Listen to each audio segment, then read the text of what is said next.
أعوذ بالله من الشيطان الرجيم پناہ مانگتا ہوں میں اللہ کی شیطان مردود سے۔ بسم الله الرحمن الرحيم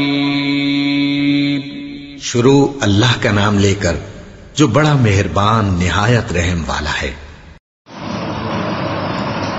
أعوذ بالله من الشيطان الرجيم بسم الله الرحمن الرحيم ما كان لنبي أن يكون له أسرى حتى يسخن في الأرض تريدون عرض الدنيا والله يريد الآخرة والله عزيز حكيم لولا كتاب من الله سبق لمسكم فيما أخذتم عذاب عظيم فكلوا مما غنمتم حلالا طيبا واتقوا الله إن الله غفور رحيم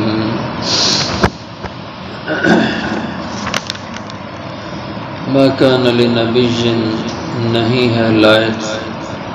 نبی کے لیے ان یکون لہ اسرا یہ کہ ہوں ان کے لیے قیدی حتیٰ یہاں تک کہ یسخن فی الارض وہ خوب خون بہا دیں زمین میں تریدون عرض الدنیا تم ارادہ کر رہے تھے دنیا کے سامان کا واللہ یرید الاخرہ اور اللہ چاہتے ہیں آخرت اللہ عزیز حکیم اور اللہ ہیں غلبے والے حکمتوں والے لولا کتاب من اللہ اگر نہ ہوتی ایک بات لکھی ہوئی اللہ کے ہاں سے سبق پہلے سے لمسکم البتہ پہنچتا تمہیں فیما اخذتم اس بارے میں جو تم نے وصول کیا عذاب عظیم بڑا عذاب فَكُلُوا پس اب کھاؤ مما غنیمتم اس میں سے جو غنیمت تمہیں ملی ہے حلالا طیبا جو حلال پاکیزہ ہو واتقوا اللہ اور ڈرو اللہ سے ان اللہ غفور الرحیم بے شک اللہ ہے بخشنے والے مہربان۔ یہ بدر کے مضمون کا حصہ ہے۔ جب بدر کا معرکہ ختم ہوا نتیجتاً بڑے بڑے 70 کافر سردار مارے گئے، 70 بڑے بڑے نامور قید کیے گئے اور مسلمانوں میں صرف 14 صحابہ رضی اللہ عنہ شہید ہوئے۔ اب جو قیدی ہوئے وہ مدینہ میں لائے گئے، مسجد نبوی میں انہیں ٹھہرایا گیا، ان کو بیڑیاں لگائی گئی تھی۔ اب ان کے بارے میں مشورہ ہو رہا تھا ان قیدیوں کے ساتھ کیسا سلوک کیا جائے۔ حضرت عمر رضی اللہ عنہ نے رائے دی یہ لوگ چونکہ اسلام کے خلاف مسلمانوں کے اور مسلمانوں کے نبی کے قتل کے لیے میدان میں اترے تھے، اس لیے یہ کسی بھی نرمی کے لائق نہیں ہیں اور میرے نزدیک ان کا حل وہ قتل ہے، اور قتل بھی ایسے ہو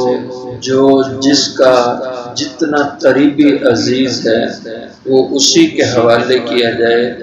اور وہ مسلمان اپنے قریبی عزیز کافر کا قتل اپنے ہاتھ سے کرے۔ اور ان قیدیوں میں حضرت عمر کے سگے بھائی زید بن خطاب بھی تھے، حضور صلی اللہ علیہ وسلم کے سگے چچا حضرت عباس بھی تھے، حضور صلی اللہ علیہ وسلم کے داماد ابو العاص بن ربیع بھی تھے، اور اسی طرح حضرت ابوبکر صدیق کے بیٹے عبد الرحمن بن ابی بکر بھی تھے۔ ظاہر ہے ایک ہی خاندان برادری تھی،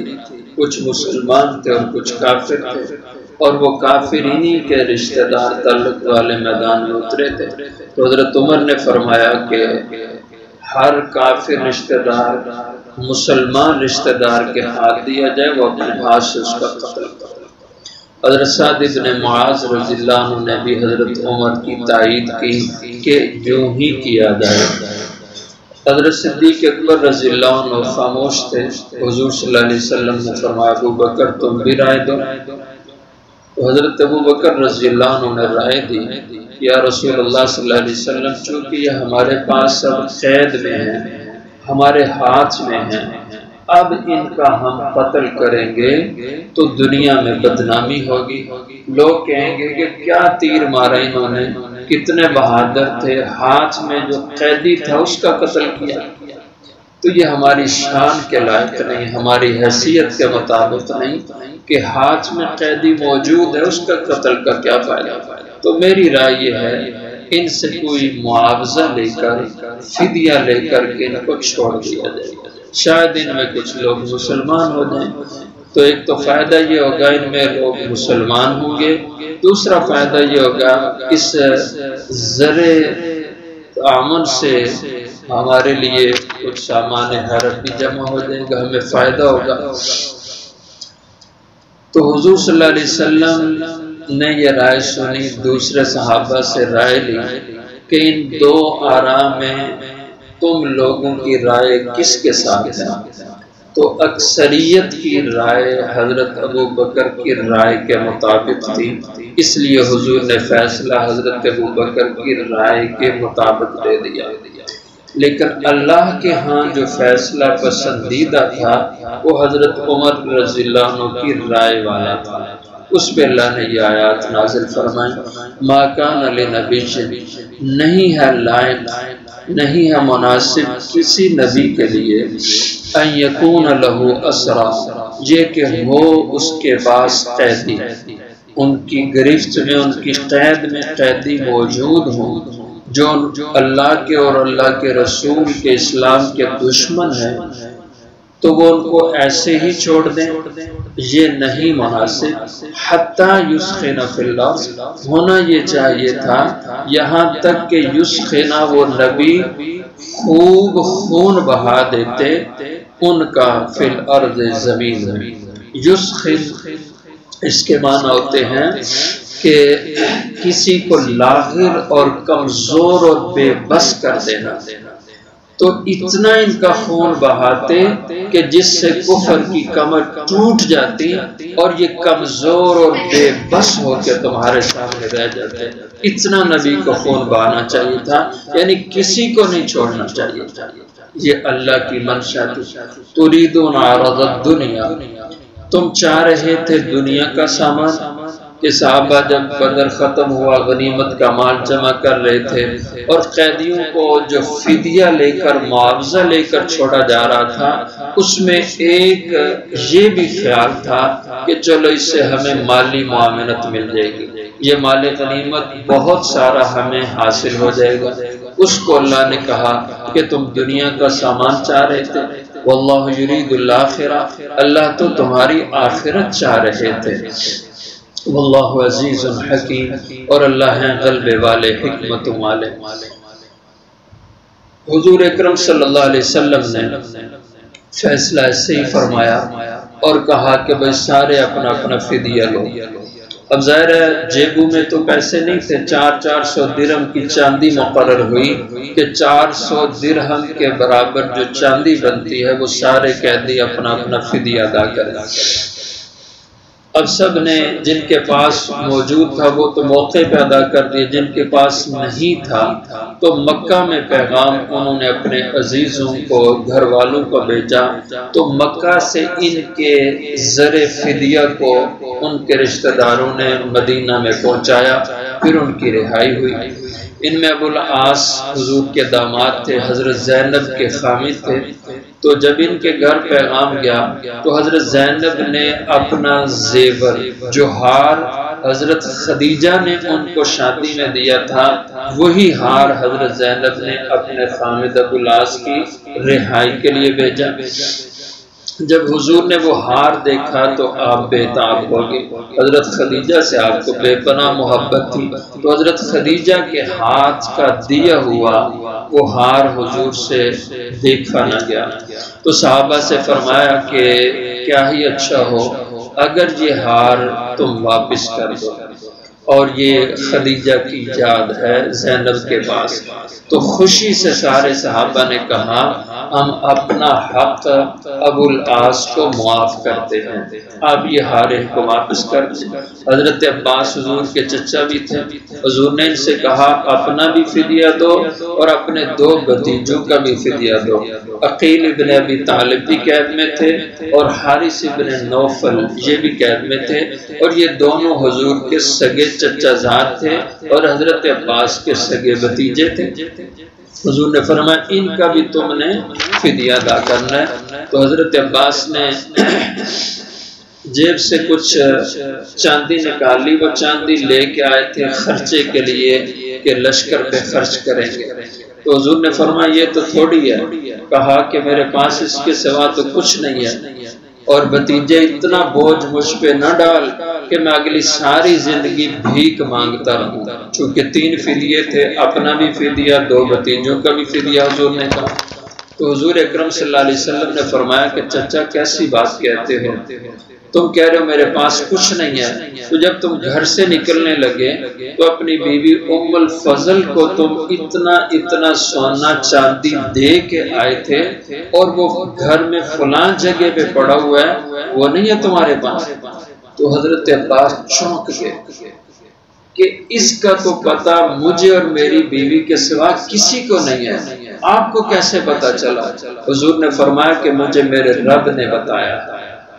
تو بعض روایتوں میں آتا ہے کہ حضرت عباس اسی وقت مسلمان ہو گئے اور کہا اشہد ان لا الہ الا اللہ واشہد ان محمدا عبدہ ورسولہ، کہ یہ بات تو میرے اور میرے بیوی کے سوا کوئی نہیں جانتا۔ تو واقعتاً پھر آپ کو اللہ نے بتایا، جب اللہ نے آپ کو بتایا تو آپ سچے نبی ہیں۔